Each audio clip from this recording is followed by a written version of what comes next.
పహల్గామ్ ఉగ్రదాడికి ప్రతీకారంగా భారత సాయుధ దళాలు ఆపరేషన్ సింధూర్ నిర్వహించాయి. పాకిస్తాన్ ఆక్రమిత కశ్మీర్లోని 9 ఉగ్రవాద స్థావరాలను లక్ష్యం చేసుకున్నాయి. వీటిలో జైషే మొహమ్మద్ బలమైన బహవల్పూర్, లష్కరే తోయిబా స్థావరం, మురిద్కే ఉన్నాయి.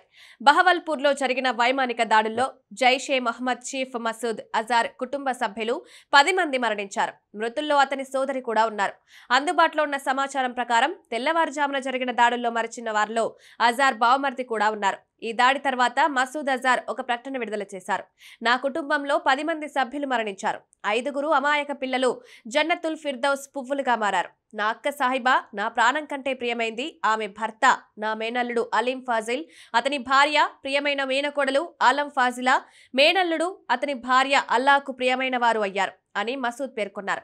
మోదీ అమాయక పిల్లలను, మహిళలను, వృద్ధులను లక్ష్యంగా చేసుకున్నారు. నేను కూడా మరణించిన వారిలో ఉండాల్సిందని పదే పదే గుర్తుకొస్తుంది. కానీ అల్లాను కలిసే సమయం ఇంకా రాలేదు. మా ఇంట్లో మొత్తం 4 పిల్లలున్నారు. వారు 7 సంవత్సరాల నుండి 3 సంవత్సరాల మధ్య వయసు కలిగిన వారు. ఆ 4 కలిసి స్వర్గానికి వెళ్లారు. ఇది వారు వెళ్లడానికి నిర్ణయించిన సమయం. కానీ దేవుడు వారికి జీవితాన్నిచ్చాడు, మరణాన్ని కాదు.